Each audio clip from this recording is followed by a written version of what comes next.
Well, as a change from our usual procedures, we're going to open this discussion with a few lines from Rudyard Kipling.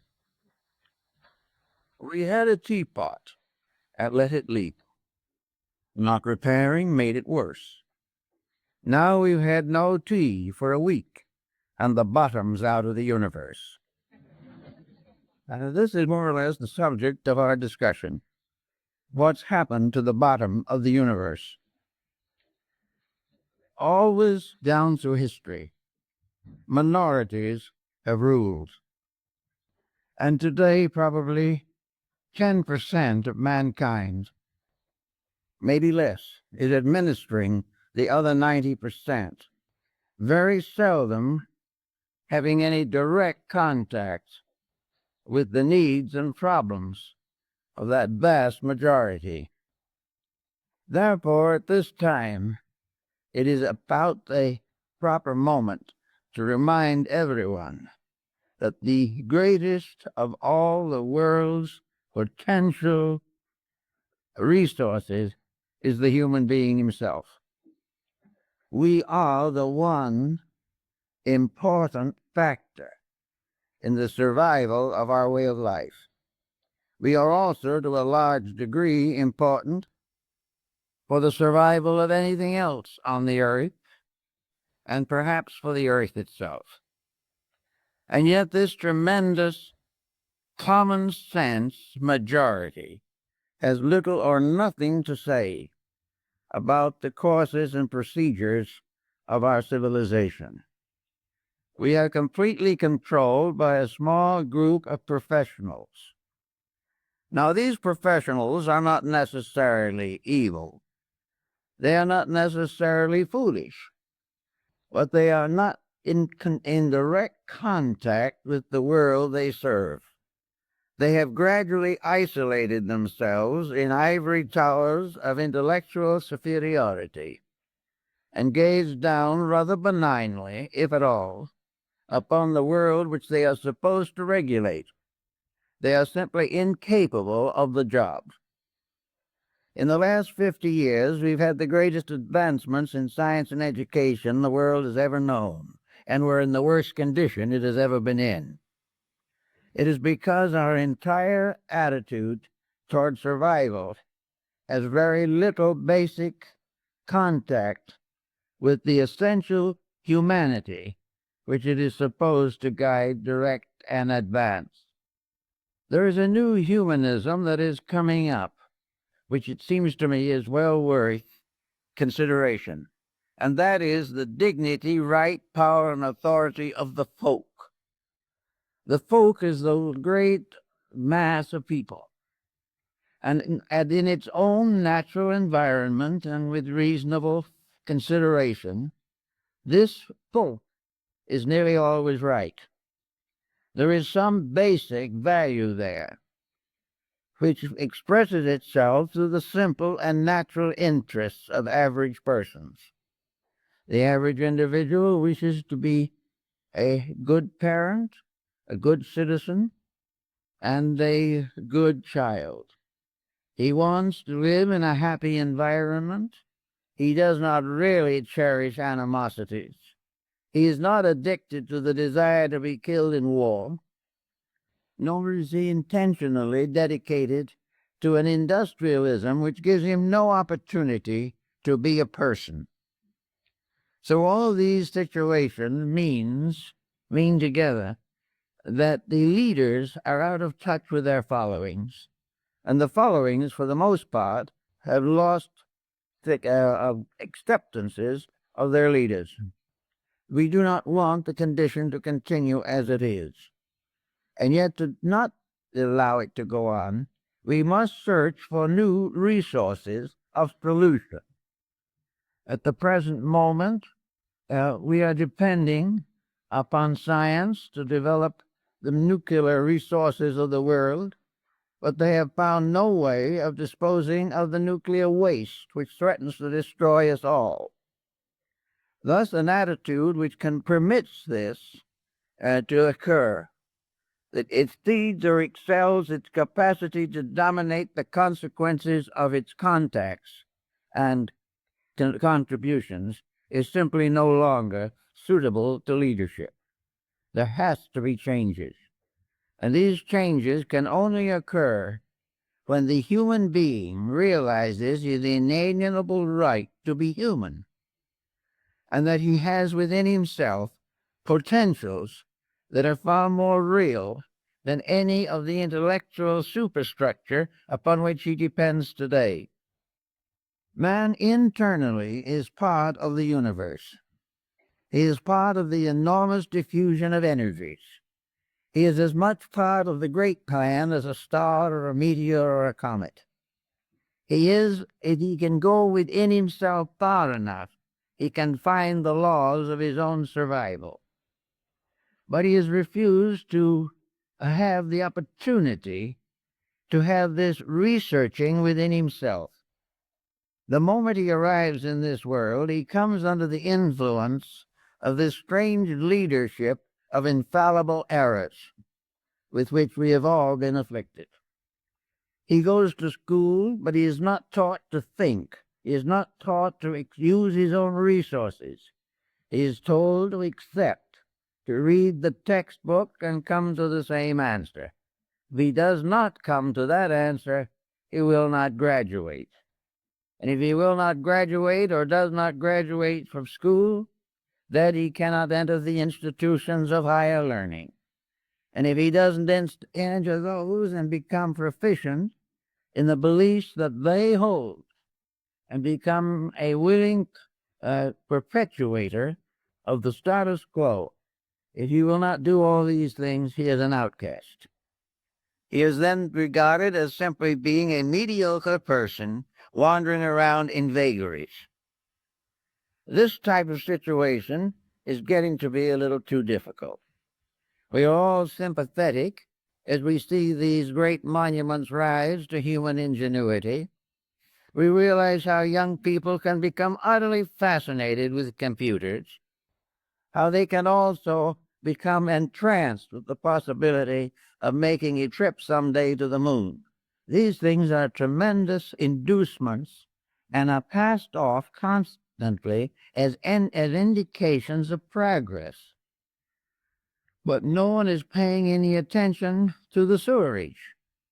Out of these predicaments that we are passing through is a vast byproduct of waste, a byproduct of danger, of war, a byproduct of epidemical diseases, of disturbance of Earth's balance, of disruption of crops. All these things are the results of unthought out programs in which no one is interested in doing anything except landing on a planet somewhere else, and has no time or thought to take care of the planets that we live on today. Now, it's very hard to convince people that we should be more thoughtful in these matters. But as a press report after each other, and many of them, show the difficulties and the dangers of all these situations brought home to us almost every day. Something should be done. But the great remote body of the approved professionals does not pay any attention to these rumors at all. They arise from the unenlightened, whereas those of special privileges and special educational dedications go right on adding to the mess. So out of it, I think we have to find out where we stand in relation to ourselves. We have been given a terrible inferiority complex. The average individual bows hopelessly and helplessly before the wisdom of the elect. He is afraid to express himself because he will open his environment to ridicule. He is not sure of himself because he has been talked down from the time he was old enough to read and write. He is therefore in a confused state and has forgotten that of all the devices that man has developed, he will never develop one as important as that which was bestowed upon him by nature, himself. This is the burden that we have to study more and more carefully these days. If we are looking for solutions to problems, there is no use looking where problems are being made and never solved. If we want to find out how to survive, we must gradually discover what is threatening our survival and do what we can to correct it. Somewhere within the individual, if he digs deeply into himself, there is a mysterious faculty that perhaps we can call common sense. It is in likelihood the basic qualities of mind. It is that intellection which has been given to all of us by a power greater than ourselves. The mind is an instrument to be used, not to be abused.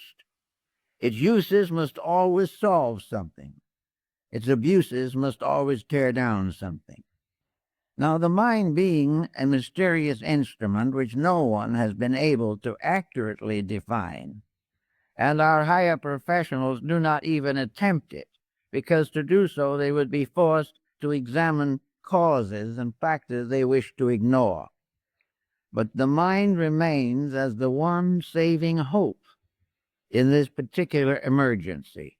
Somewhere within each individual is a kind of solutional power which should be cultivated instead of inhibited.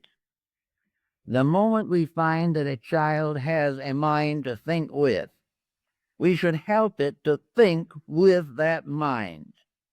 Thinking is very different from accepting somebody else's thoughts. Thinking is not to be gained simply by reading a textbook and agreeing with the author, or, for that matter, disagreeing with the author.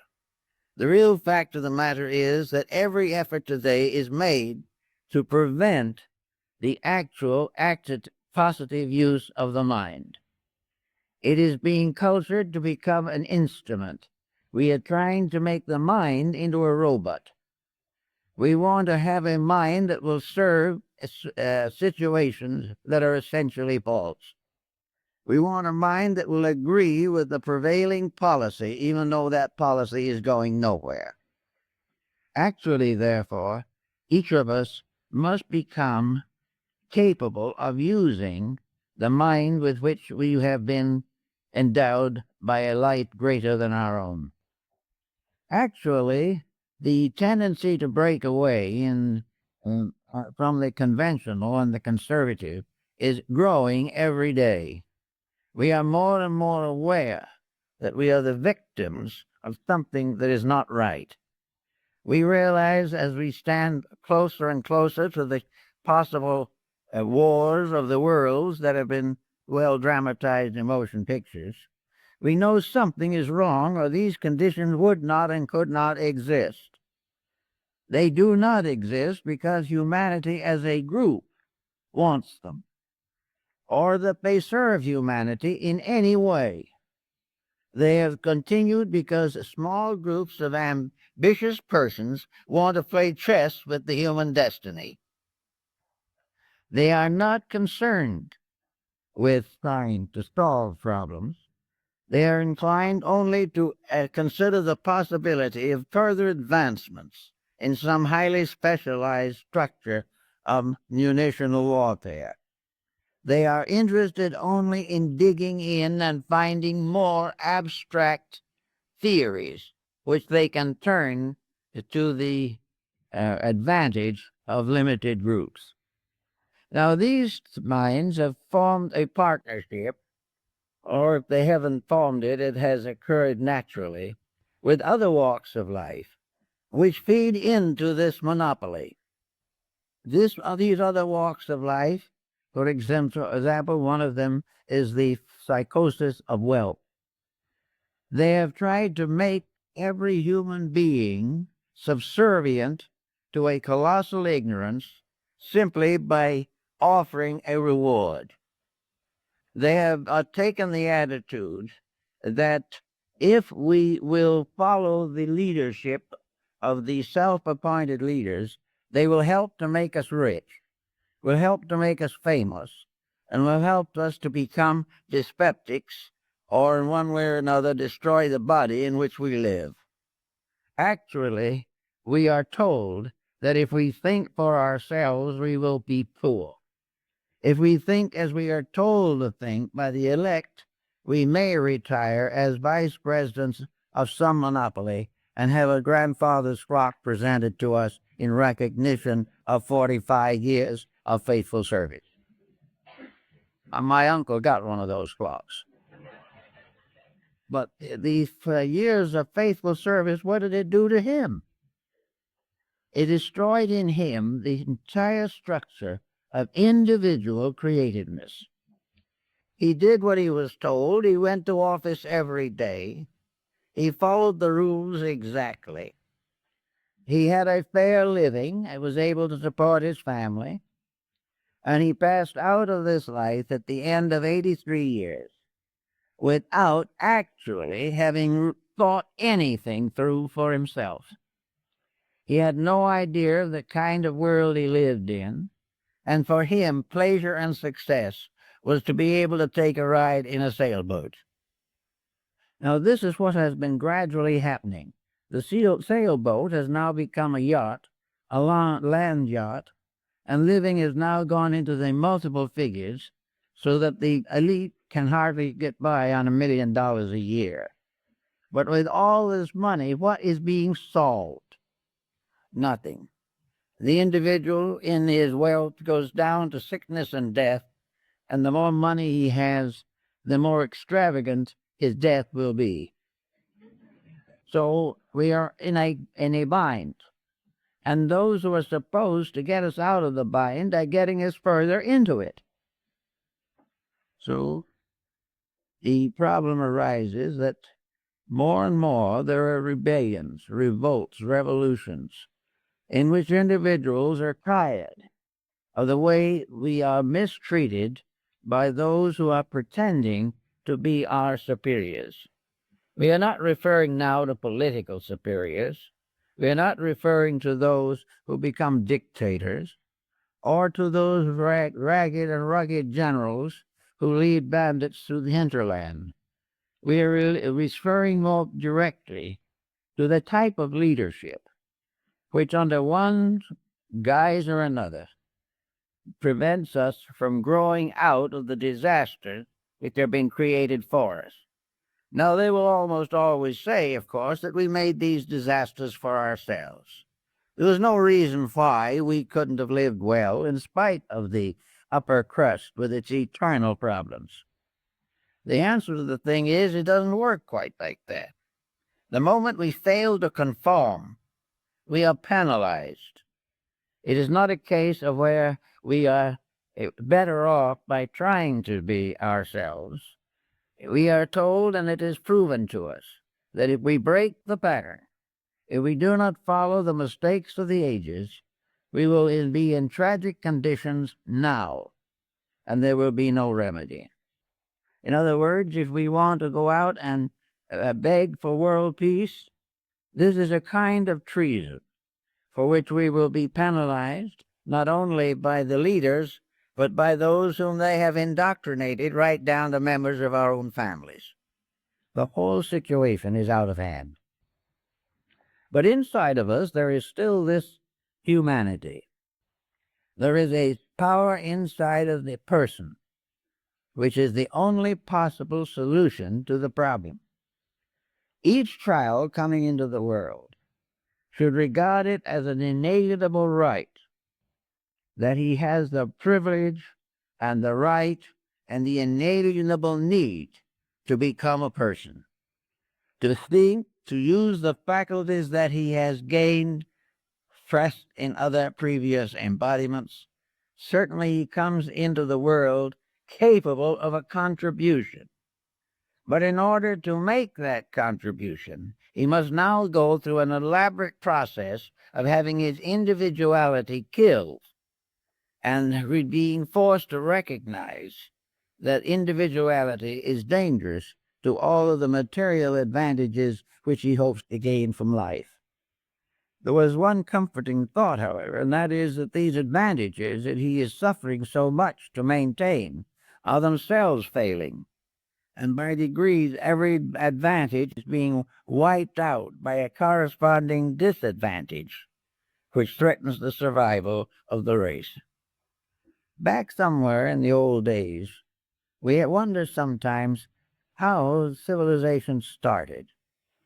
How did we begin this strange, curious, and complicated journey down through time? Who started it off? And where in the world did the great foundations of our knowledge come from? Who were the first scholars? Who painted the first picture? Who wrote the first piece of music? Who was the first to find means of healing the sick, or of creating a code of laws for the benefit of humanity? We're not quite sure, but we know that these things did not come from some privileged overclass. They came through the recognition of the necessities of survival. When Hammurabi created the Great Code of Babylon, which was to become the basis of every moral and ethical code that ever followed, he was not able to simply copy it from something earlier. It came out of the ordinary practices of the day. He lived in a world as we live in it, much more restricted, but still, and there were the token symbols of everything that was going to come. So he found out that people shotted their goods, that they cheated each other, that when they built a house, they did not put in the materials they had promised. When they said they would do something, they did not keep their word. When no one was looking, they stole something. When someone else was not looking, somebody stole a man's wife. All the way along, there were injustices. So to meet the injustice, Hammurabi created a code of ethics. He said very simply, if you stole, you have to put it back and be punished.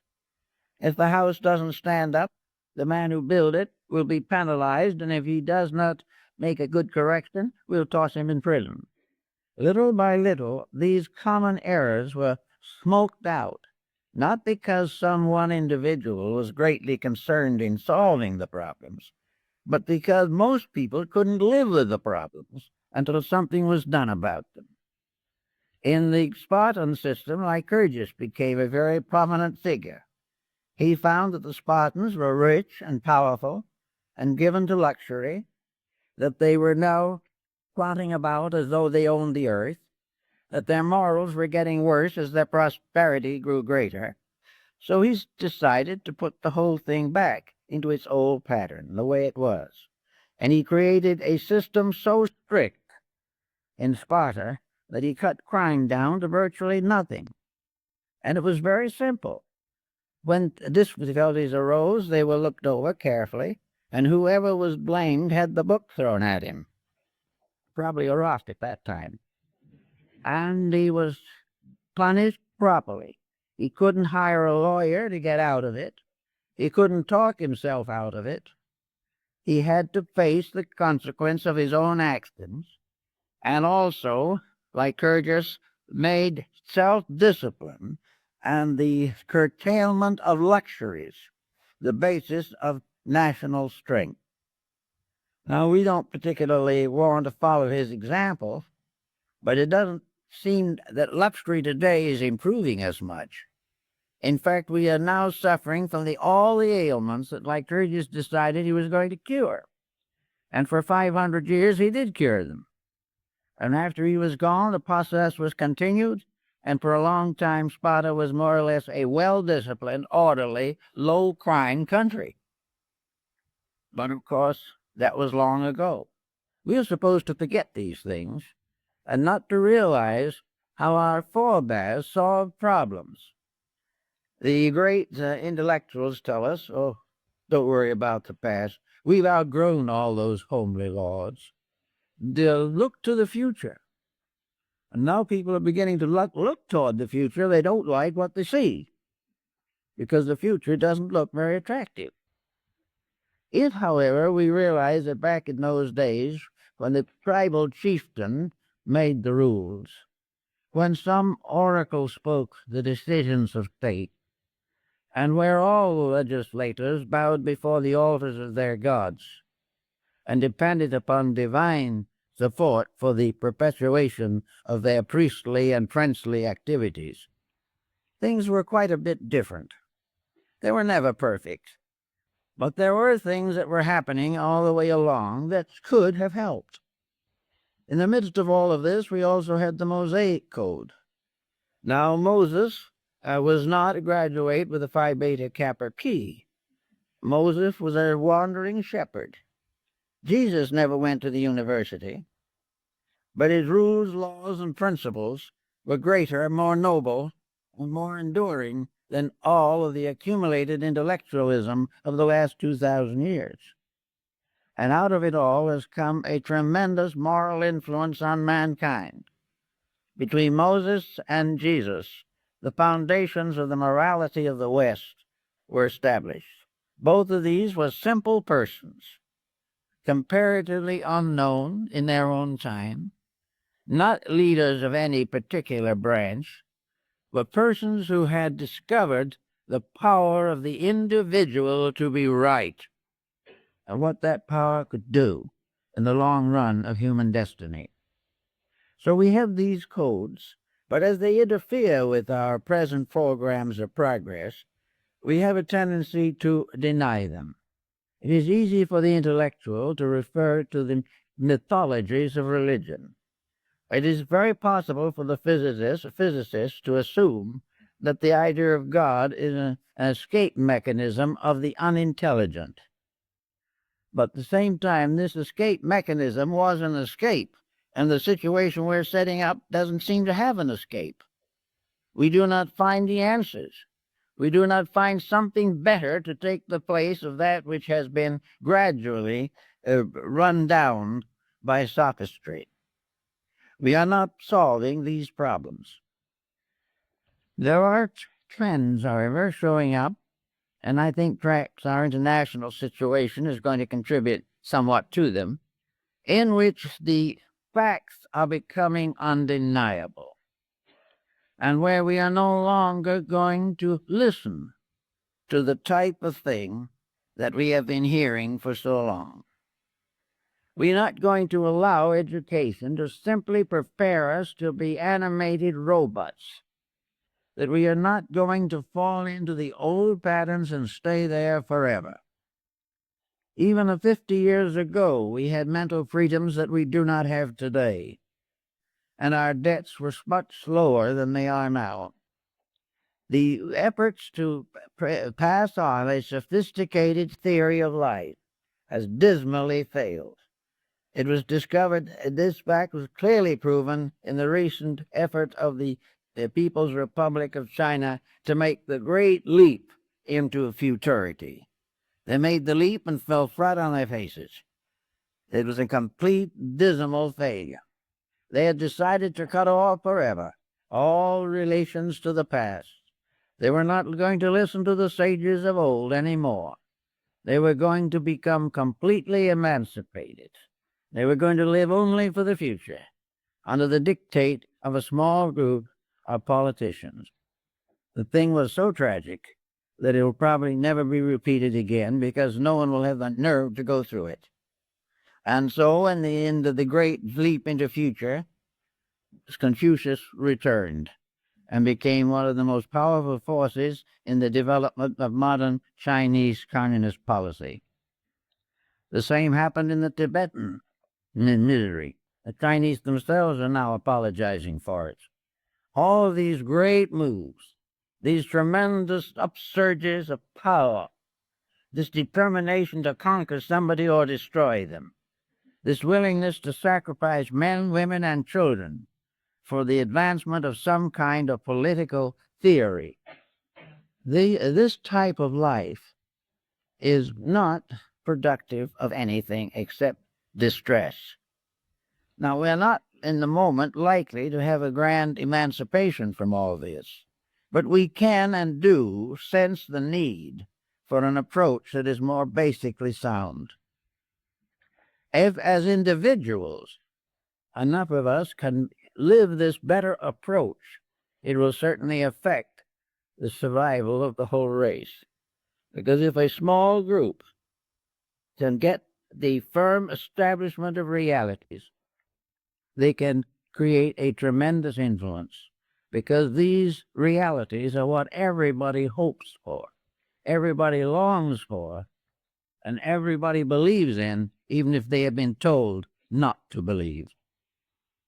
So we take each person, we say, now, inside of us, there is a governing power. A governing power that, if we give it a chance, will carry us with reasonable security through the days of our years. This is something that we are born with. And if by some circumstance our previous karma does not make this very obvious, then we must find the fact that an embodiment or an incarnation in which we are unable to control negative factors in our lives, this incarnation bears witness to unsolved problems of the past. It means that the person who has a disposition that is difficult, unpleasant, or unstable must work harder, because it is the evidence of previous mistakes. It is the evidence that this individual has lived by compromise for a number of embodiments, and finally cash karma has caught up with him. And he has to, for his own survival, work that much harder to prove that he can conquer his own mistakes. He did not conquer them in the past, so they now appear sometimes as though unreasonable and unjust. But he must face them. Normally speaking, however, wherever a person is faced with a problem, a natural problem, he is also inwardly aware of the natural solution. He may not want that solution. He probably doesn't, but it's there. If this person is properly trained in childhood, then we may hope for better things. But the new generation, if it is not to be created into a team of robots, will have to start early to become aware of its own self-individuation. So in childhood, in early childhood, the child must receive the inspiration of constructive thought. We must all learn, whether we want to or not, that the little despotisms on this planet have no permanent significance. The mistakes that we are making are just evidences of failure, and they will never win, and the wrong views will never succeed. That the actual problem will always be the same. Truth must survive and must finally conquer all forms of untruth, must ultimately become the basis of an enduring way of life. Nearly all nations were created by an effort to escape from the tyranny of some preceding power. After a while, the new nation becomes a tyrant in its own right, and so the miseries go on until we begin to search for the cause within people. Now, in the last 60-some-odd years, I've known a lot of people, and I've worked with a good many of them in one way or another to try to help them to straighten out the problems of internal living. Most of these persons are in a daze. They do not know why they are suffering. They do not know what they have done that was wrong, because all they have done is what everyone else is doing. And this in itself makes it right, although everyone is in the same trouble.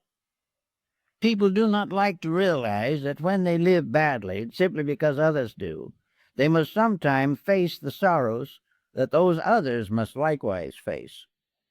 The person has to gradually work for an individual integrity. Now, we may say that most people today are not strong enough or enlightened enough to work out an elaborate plan of personal salvation. This was known and has always been known, and it's because of this that the sages and prophets have come to mankind.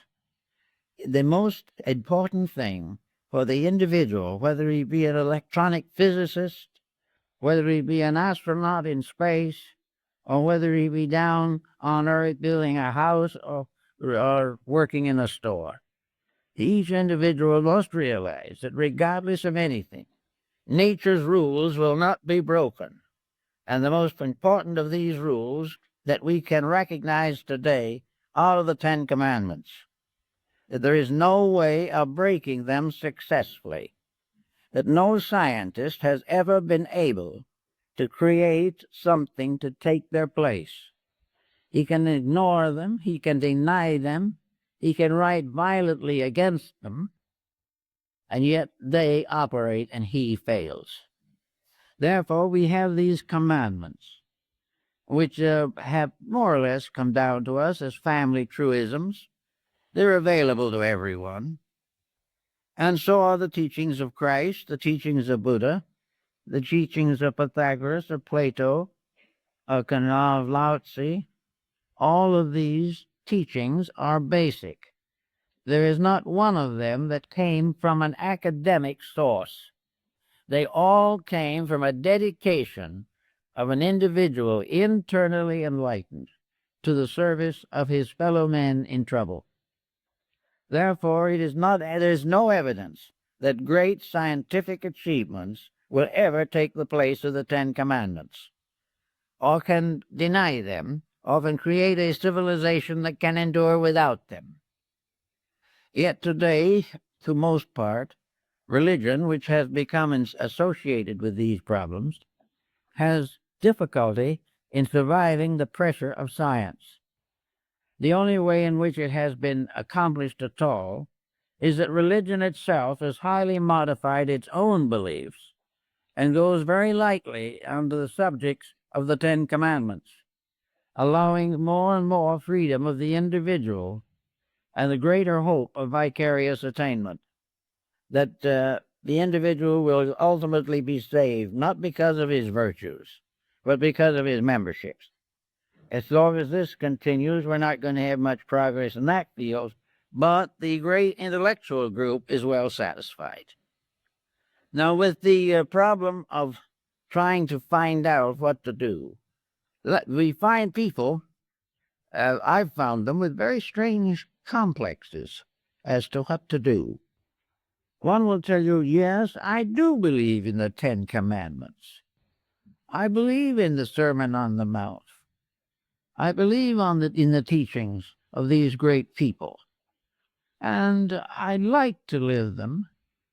But if I live them, I'm likely to be poor. That bad. Instead of worrying about being poor in spirit, they are worried about being poor in worldly goods. So we do the best we can considering the situations in which we find ourselves. Now, there are problems that you have to face in these fields, and where life has become a series of accepted responsibilities, these cannot be ignored.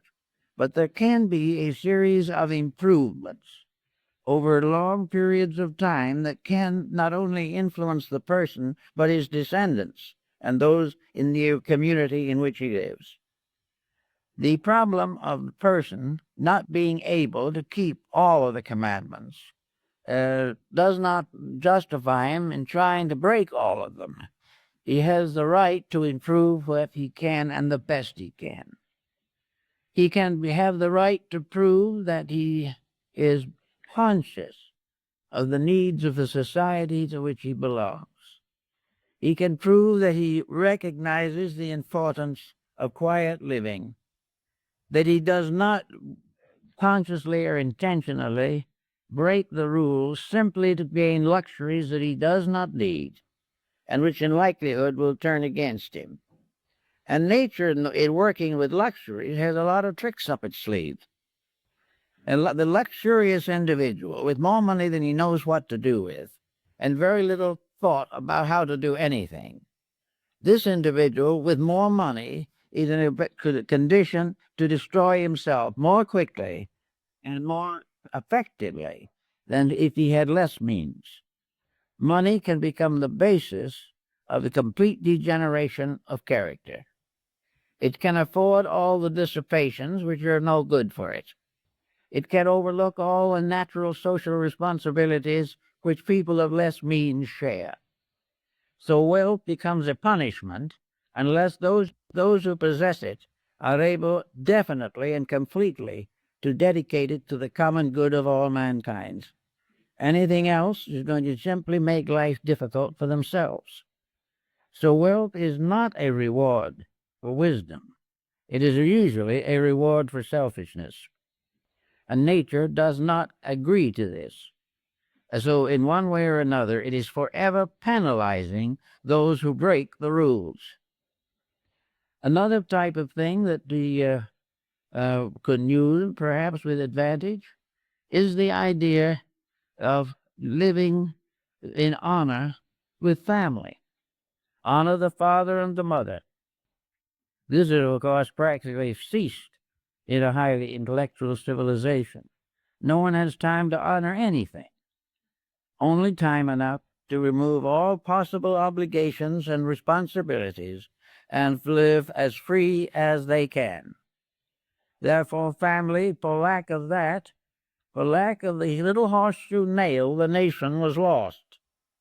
Because, as Confucius points out, when the family fails, the entire empire is ready to collapse. So as more and more homes fail today, more and more troubles accumulate.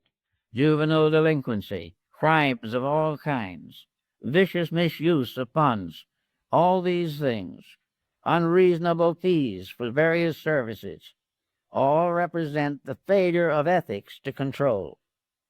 When ethics fails, evil moves in, and everything that is corrupted ethically will ultimately corrupt the society to which it belongs and fall in dismal failure amidst its own corruptions.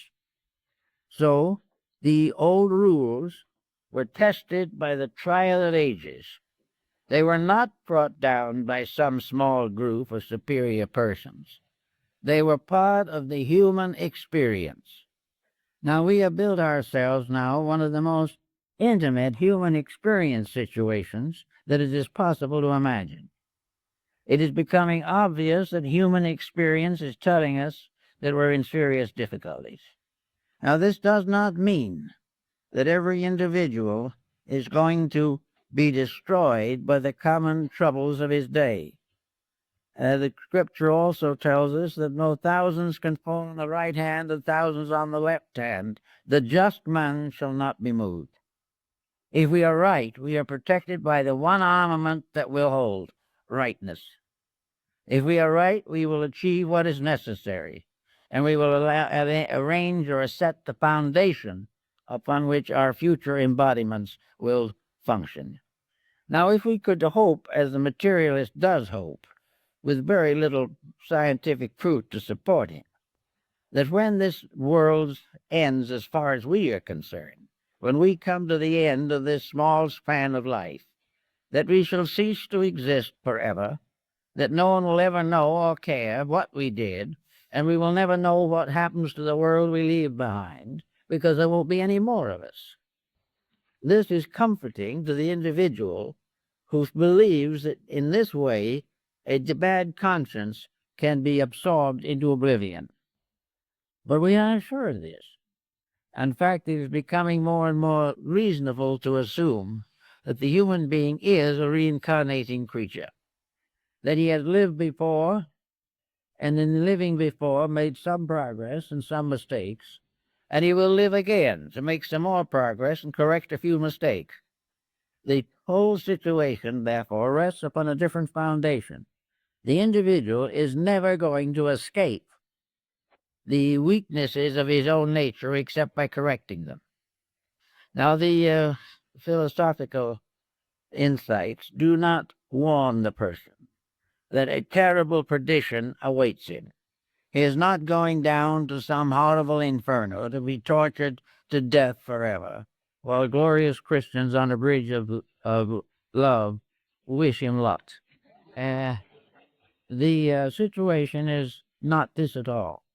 The individual will have to face the consequences of what he's doing now. And death is not going to end any part of his inner life. His inner life is a stream flowing from embodiment to embodiment. And to the degree he unfolds and strengthens it now, he will have a better time. And the improvement will begin now, but will not end now.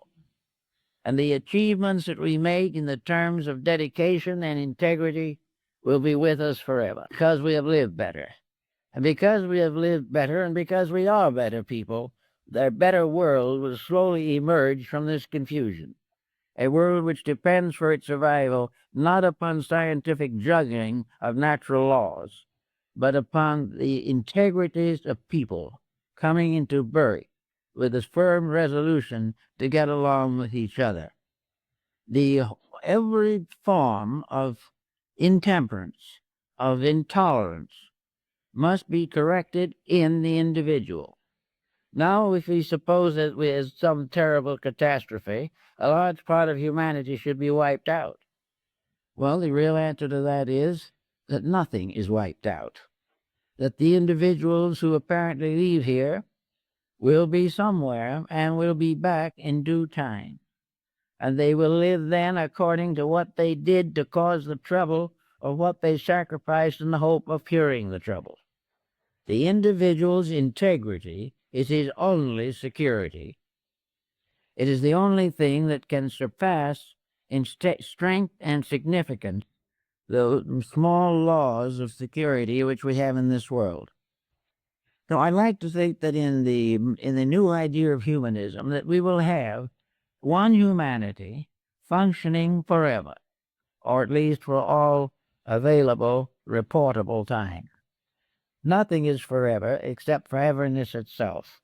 But for ages to come, humanity can be a great unfolding motion through space, in which a divine creation, gradually becoming inwardly enlightened, can build for itself a future in harmony with the will of God. These things can happen, but we have to use whatever means we have to make them happen.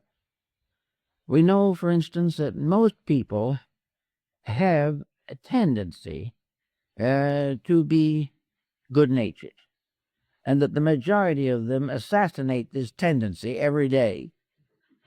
They do something that is not pleasant, not kindly, not charitable. In this quiet charity of ours, jealousy pops up, and we're sorry afterward, but we said a lot of mean things, and as one told me, I'm sorry I said them, but I'm glad the other person heard it. This is what might be termed the true Christian spirit. Then somebody else doesn't approve of something. Someone always disapproves of things we do. We have the wrong job. We wear the wrong clothes. We go to the wrong church. And somebody has to save us from this deadliness of our own inadequacy. So someone who doesn't know a thing about it will become a violent reformer. If by any chance we prefer our way to the recommendations that this other person makes, then the other person is righteously indignant. They have been denied the right to save us. And so another feud starts. Everywhere people get all worried about something. They're worried about the church their friends belong to. They're worrying about the race their children marry into. They are worried about the job they have. They are worried about the politicians they have and would like to vote for someone else. When they do, they'll keep right on worrying. So people are all upset, and the natural kindliness of the soul has no chance to express itself. This is the reason, probably, why monastic orders sprang up in different religions, and those who wished to live the good life simply separated themselves from society, retired into a convent or a monastery, and remained there, spending their lives in prayer and meditation. This sounded as though it might be a pretty good idea, but it was actually a failure, for the simple reason that these people gradually became useless. They did nothing for anybody except try to save their own souls, which was a mistake. The whole of humanity is built upon an idea of cooperative comradeship, everybody helping everyone else to fulfill their proper, reasonable, and honorable desires. So in true, the idea that true humanity, modern humanity, is a cooperative, a process in which the problems that arise are solved by the people who have them. Imagine what it would save in the terms of money if we could all solve our own problems, rather than spend elaborate sums in order to have professionals try to solve them for us. If we could take care of the little differences that come up, so that we have no longer lasting grievances, we would have better dispositions, there would be fewer heart transplants and things of this kind, because we are destroying our own dispositions and our health by our attitudes. So if we want to try and get into this better world of the future, we all have the right to be right. We have the right to do the thing as it should be done, regardless of how other people do it. We have a right to be kind even when others are unkind to us. We have a right to be honest while we are being cheated. We have a right to be patient while things go into confusion. We have a right to become bigger than circumstances. Until we are, circumstances will continue to press down on us with an almost irresistible force. So we have the right at all times to a strength beyond anything that the world can confer. The strength of a dedicated will is beyond human attack. We can do it. Now, the dedicated will in ancient times sometimes led to the stake, torture, and those kind of problems. Fortunately, those days have more or less disappeared, although some of it seems to linger in the outskirts. But we are now largely safe physically. The main thing is we are ridiculed and we are penalized if our attitudes are not in harmony with the times we live in. This type of penalization, however, is becoming so general that there is a tendency for those so penalized to unite, organize, and stand for their rights. Little by little, the policies of entrenched minorities are being broken down by the people whom they have failed to protect. And little by little, the great power of the many is being restored. The main problem now is that the many will have something constructive to offer. The only way in which the many can really solve the problem is to release native intelligence, to become capable of common sense, a mysterious faculty which is in short supply and in eternal demand. The common sense tells us the facts of things, unvarnished and free from all the promotion, public relations, and salesmanship that is afflicting our society. Common sense tells us that we should not spend more than we make. Common sense prevents us from splurging in times when economy is indicated. Common sense tells us that if we live poorly, as Ben Franklin pointed out, we will not have the penalties that we will suffer if we live richly and lose everything we have. All of these points come into common sense. The fact that a person knows that when he's cruel, he's wrong. That he knows when he's selfish, he's wrong. Knows when he hurts other people, he shouldn't. And knows that when he was wrong, he will apologize. And that he will live within his means, and that he will bring to his family or their families all of the ideals and integrities that will help to build them into a closer unity. All of this also demands, whether we know it or not or care for it or not, that each individual shall have some kind of a religious life. A religious life is not a superstition. Materialism is a superstition. The individual who believes that those who have never done it are suddenly going to do it are superstitious. Actually, the great strength and security of humanity is in the inward realization that there is a power that man cannot pervert, and that this power has never been revengeful, that this power has never tried to hurt anybody. This power is a kind of a universal law, benevolent in every aspect, working constantly for the improvement and salvation of all that lives. But this law is real. Those who break it feel it in the form of punishment. They feel this law suddenly standing against them and injuring their private projects and their personal wishes. But if we have one great divine benevolent principle at the source of life, if we can realize this, and if we can survive the skepticism of persons who know nothing about it, we can have a great strength. In Japan, one of the Buddhist sects is given to making pilgrimages of various kinds. And in pilgrimage, the pilgrim walks from one shrine of his sect to another, wearing his broad-brimmed straw hat.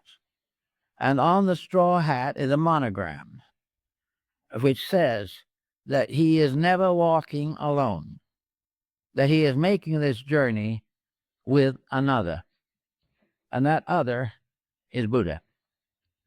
That wherever he goes, whatever he does, the other is with him. The other meaning truth, meaning integrity, meaning righteousness, is with him and always will be.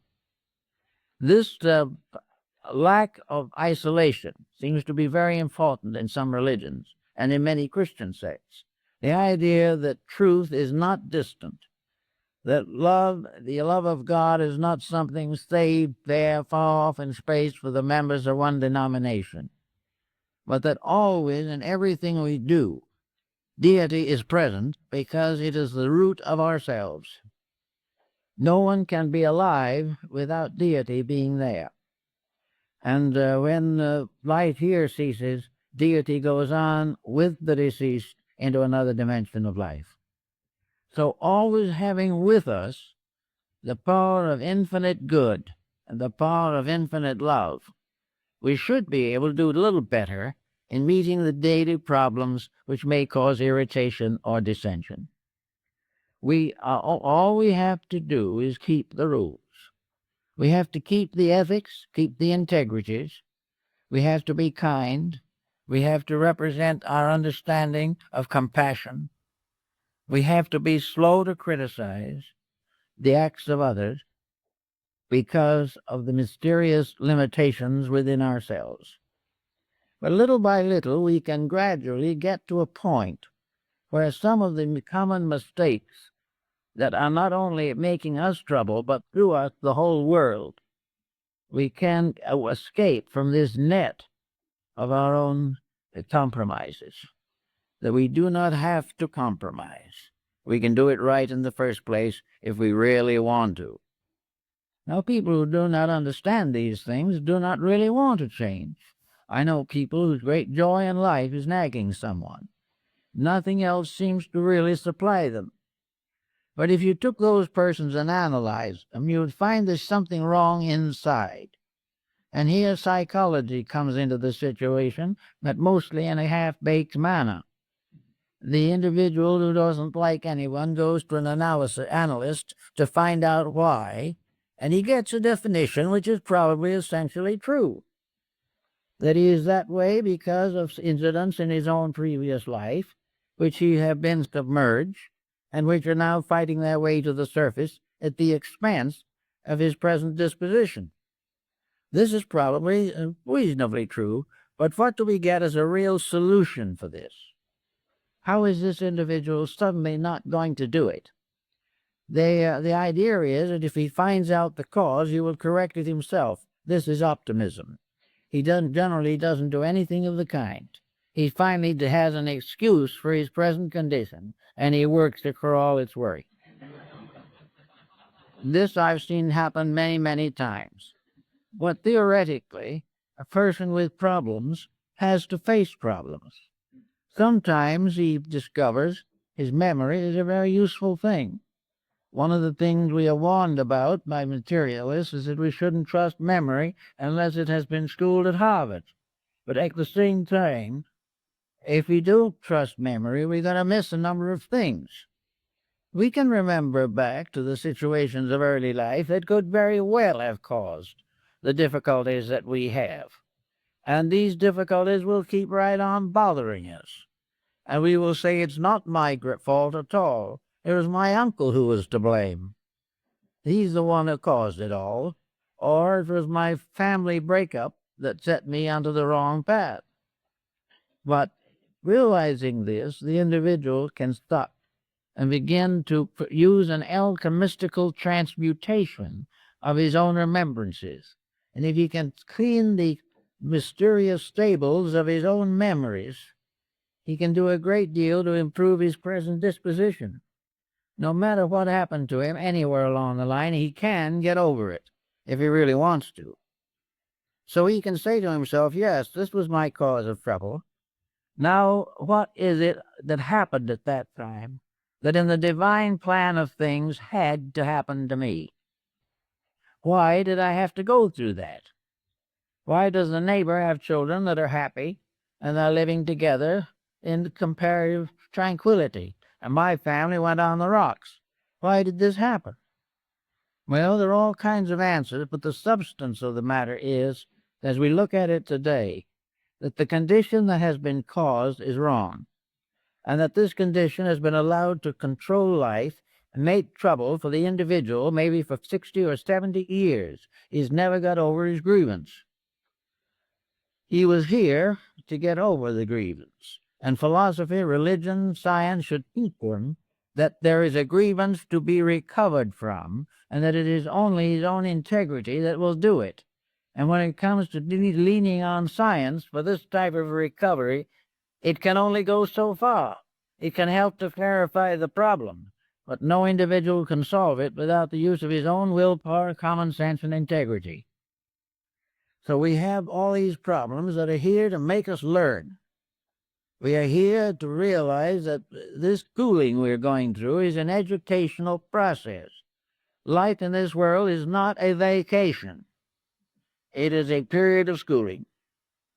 It is something in which we have lots of opportunities to be happy.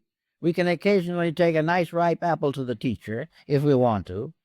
We can have good friends in school. We can have interesting lessons to learn. But we are here to learn. And by learning, to accomplish the one thing that learning can do, and that is help us to correct our own mistakes. We are going to have to be individuals.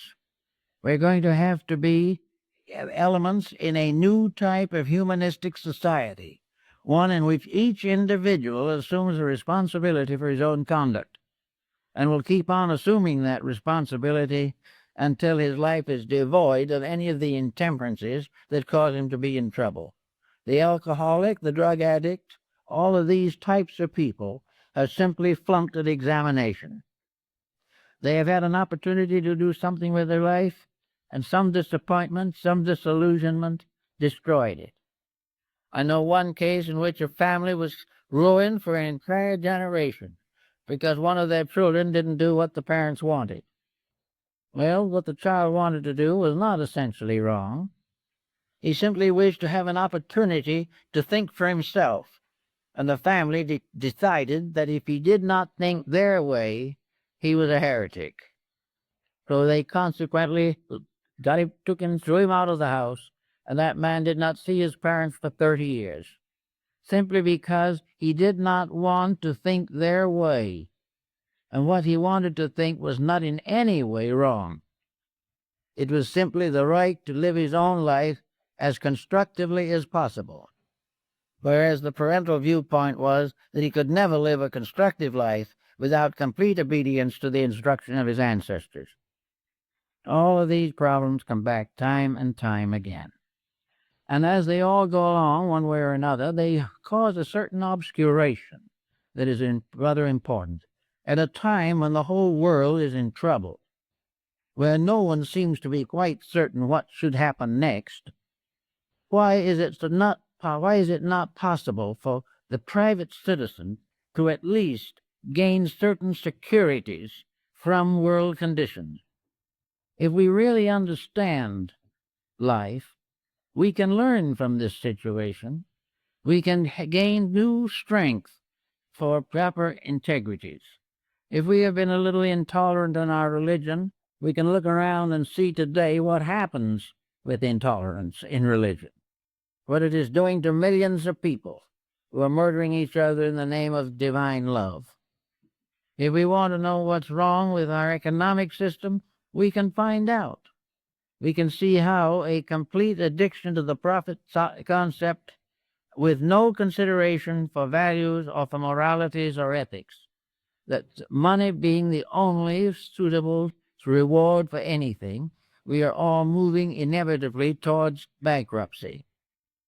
This we can see, and we take what little funds we have and use them wisely, kindly, and graciously, and not in the desperate effort to make more from them than they are worth. And the same is true of health. Our health problems are largely controlled from within ourselves.